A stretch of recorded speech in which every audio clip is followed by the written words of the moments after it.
വളരെ ഫ്ലേവർഫുള്ളും നല്ല മോയ്സ്റ്റുമായിട്ടുള്ള കേക്കാണ് ബനാന ലോഫ് കേക്ക്. അപ്പോൾ ഇന്നത്തെ വീഡിയോയിൽ നമ്മൾ മിക്സി മാത്രം ഉപയോഗിച്ച് ഉണ്ടാക്കാവുന്ന ഒരു ബനാന ലോഫ് കേക്കിൻ്റെ റെസിപ്പിയാണ്. ഞാൻ Mahima Simon. Welcome to Mahima's cooking class.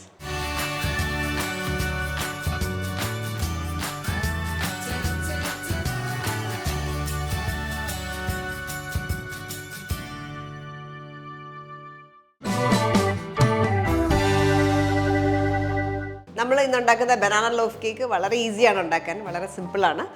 അപ്പോൾ അതിനായിട്ട് നമുക്കൊരു മിക്സിയുടെ ജാറിലേക്ക് ഇൻഗ്രീഡിയൻസ് എല്ലാം കൂടി ഇട്ടൊന്ന് ബ്ലെൻഡ് ചെയ്തെടുക്കാം. പിന്നെ നമുക്ക് എഗ് ബീറ്ററോ വൈവിസ്കോ ഒന്നും ആവശ്യമില്ല, എല്ലാം കൂടി ഇതിനകത്തേക്ക് തന്നെ ഇടാം. ഞാൻ എടുത്തേക്കുന്ന റോബസ്റ്റ പഴമാണ്, ഈ രണ്ടെണ്ണമാണ് എടുത്തേക്കുന്നത്. ഈ സൈസിലുള്ള 2 പഴം. ഇത് തൊലി കളഞ്ഞ് വേയുകയാണെങ്കിൽ ഏകദേശം ഒരു 114 ഗ്രാം വരും, 114 ഗ്രാംസ്. ഇതൊന്ന് ബ്രേക്ക് ചെയ്ത് ഇടാം. അപ്പോൾ എത്രയും കൂടുതൽ പഴുത്ത പഴമാണെങ്കിൽ അത്രയും നല്ലത്, കൂടുതൽ മോയ്സ്റ്റ് ആയിരിക്കും കേക്ക്. ഇതിലേക്ക് നമുക്കിനി ചേർക്കാനായിട്ടുള്ളത് 1/4 കപ്പ് നിറച്ചെടുക്കേണ്ട, 1/4 കപ്പ് എന്നൊരു 180 ഗ്രാംസ് വരും. നമുക്കൊരു 160 ഗ്രാംസ് പഞ്ചസാര ചേർക്കാം. ഗ്രാനുലേറ്റഡ് ഷുഗറാണ് ചേർത്തേക്കുന്നത്. 1/2 കപ്പ് തൈര്. നമ്മൾ ഉപയോഗിക്കുന്നത് എല്ലാം സ്റ്റാൻഡേർഡ് മെഷറിംഗ് കപ്സാണ്. 1/2 കപ്പ് എന്ന് പറയുന്നത് 125 മില്ലി തൈര്. ഇതിലേക്ക് 1/2 കപ്പ് ഓയിൽ ചേർക്കാം. Oil 125 ml, 1/2 cup. Melted butter അതിന് പകരം ഉപയോഗിക്കാം. മെൽറ്റഡ് ബട്ടർ ആണെങ്കിൽ ഈ സെയിം ക്വാണ്ടിറ്റി തന്നെ 125 ml ചേർക്കാം. ഞാൻ ഉപയോഗിക്കുന്നത് സൺഫ്ലവർ ഓയിലാണ്, എനി ന്യൂട്രൽ ഓയിൽ ഉപയോഗിക്കാം. ഇതിലേക്ക് നല്ല വലിയൊരു pinch salt, 1/4 teaspoon cinnamon powder, ഇത്രയും ചേർത്തൊന്ന് ബ്ലെൻഡ് ചെയ്തെടുക്കാം. അപ്പം നമ്മൾ മൈദയും ബേക്കിംഗ് പൗഡറും ഒന്നും ഇട്ടില്ല, ബാക്കി എല്ലാ ഇൻഗ്രീഡിയൻസും ചേർത്തൊന്ന് ബ്ലെൻഡ് ചെയ്തെടുക്കുക.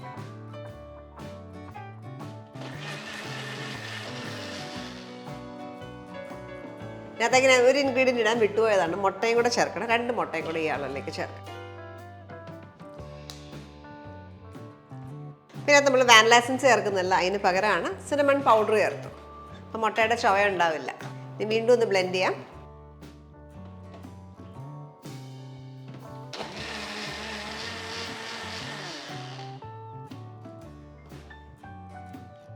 ഇനി ഇതിലേക്ക് മൈദയൊക്കെ ചേർക്കാം. മൈദ നമുക്ക് വേണ്ടത് 1/2 കപ്പ്, അതായത് 180 ഗ്രാംസ്. 1 കപ്പെന്ന് പറയുമ്പോൾ 120 ഗ്രാം ആയിരിക്കും.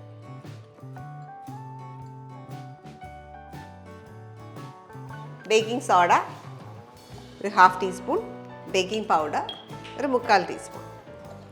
ഒരു ഫോക്ക് വെച്ചിട്ട് എല്ലാം ഒന്ന് ലൈറ്റായിട്ട് മിക്സ് ചെയ്യാം. അതിനുശേഷം നമുക്ക് ബ്ലെൻഡറിലേക്ക് ഇടാം.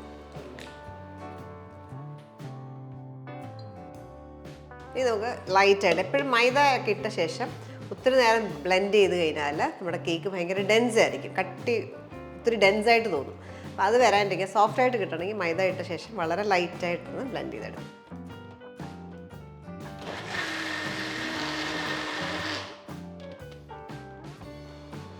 മൈദ ഇട്ടിട്ട് ഏകദേശം ഒരു 10 സെക്കൻഡ് ഒന്ന് ബ്ലെൻഡ് ചെയ്തിട്ടുള്ളൂ.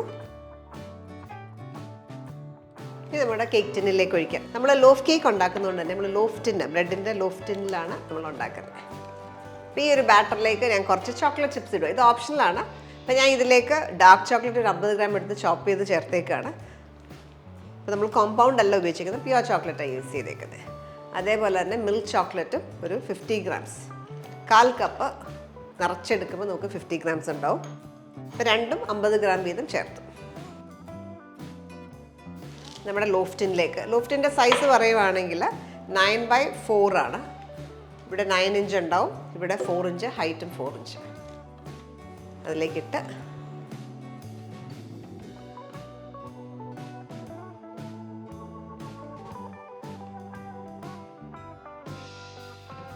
ഇനി നമുക്കിത് ബേക്ക് ചെയ്തെടുക്കണം. 180 ഡിഗ്രിയിൽ പ്രീഹീറ്റ് ചെയ്തിടുക. അവൻ 10 മിനിറ്റ് പ്രീഹീറ്റ് ചെയ്തിടുക. പ്രീഹീറ്റ് ചെയ്ത അവനിൽ വെച്ചിട്ട് ഒരു 35 മിനിറ്റ് ബേക്ക് ചെയ്യുക. ബേക്കിംഗ് ടൈം ഓരോ അവനിലും വ്യത്യാസം വരും. ഇപ്പോൾ എപ്പോഴും ചെക്ക് ചെയ്യേണ്ടത് 35 മിനിറ്റ്സ് കഴിയുമ്പം നടുക്ക് ഒരു വുഡൻ സ്ക്യൂവർ ഇൻസേർട്ട് ചെയ്യുക. അപ്പോൾ അത് ക്ലീൻ ആയിട്ട് വരുന്നുണ്ടെങ്കിൽ കുക്ക്ഡ് ആയിട്ടുണ്ടാവും. അവനിൽ നിന്ന് ബേക്ക് ചെയ്തിട്ട് കുറച്ച് നേരം കൂളാൻ വെച്ചേക്കായിരുന്നു. എൻ്റെ അവനിൽ ഒരു 35 മിനിറ്റ്സാണ് ബേക്ക് ചെയ്യാനായിട്ട് എടുത്തത്. പുറത്തേക്ക് എടുക്കാം.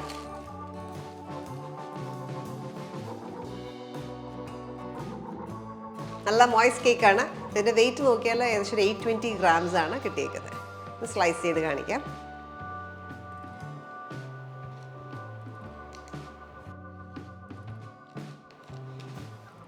ഇതേപോലെ നമുക്ക് കിട്ടി.